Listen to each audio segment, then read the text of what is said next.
Chapter 14. Then the Lord gave these instructions to Moses. Order the Israelites to turn back and camp by Pi-hahiroth between Migdol and the sea.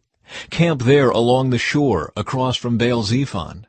Then Pharaoh will think, the Israelites are confused. They are trapped in the wilderness. And once again I will harden Pharaoh's heart, and he will chase after you. I have planned this in order to display my glory through Pharaoh and his whole army. After this the Egyptians will know that I am the Lord.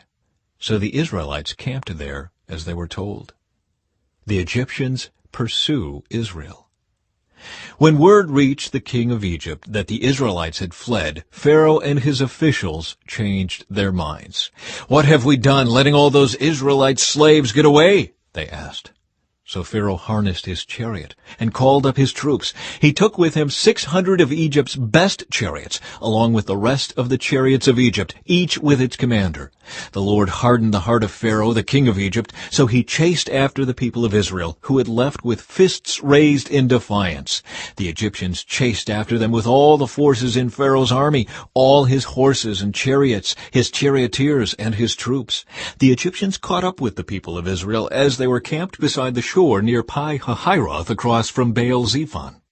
As Pharaoh approached, the people of Israel looked up and panicked when they saw the Egyptians overtaking them.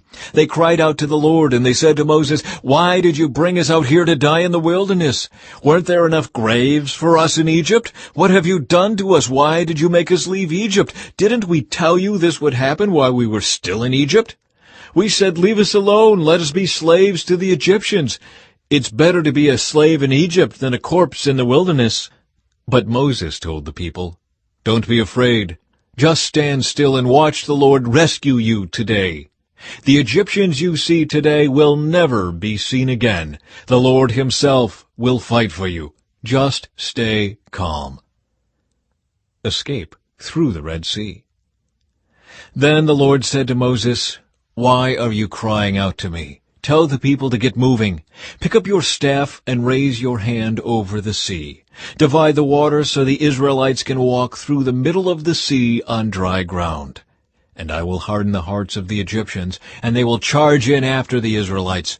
My great glory will be displayed through Pharaoh and his troops, his chariots, and his charioteers. When my glory is displayed through them, all Egypt will see my glory and know that I am the Lord." Then the angel of God, who had been leading the people of Israel, moved to the rear of the camp. The pillar of cloud also moved from the front and stood behind them. The cloud settled between the Egyptian and Israelite camps. As darkness fell, the cloud turned to fire, lighting up the night. But the Egyptians and Israelites did not approach each other all night. Then Moses raised his hand over the sea, and the Lord opened up a path through the water with a strong east wind. The wind blew all that night, turning the seabed into dry land. So the people of Israel walked through the middle of the sea on dry ground with walls of water on each side.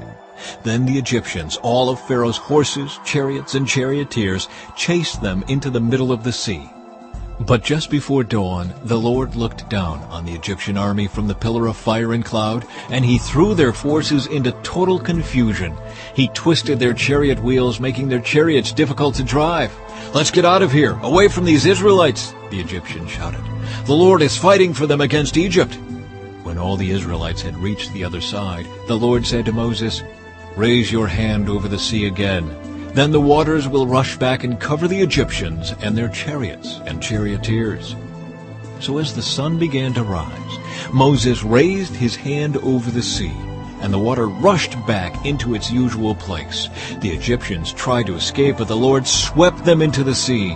Then the waters returned and covered all the chariots and charioteers, the entire army of Pharaoh. Of all the Egyptians who had chased the Israelites into the sea, not a single one survived. But the people of Israel had walked through the middle of the sea on dry ground, as the water stood up like a wall on both sides.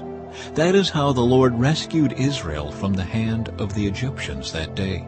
And the Israelites saw the bodies of the Egyptians washed up on the seashore. When the people of Israel saw the mighty power that the Lord had unleashed against the Egyptians, they were filled with awe before him. They put their faith in the Lord and in his servant Moses.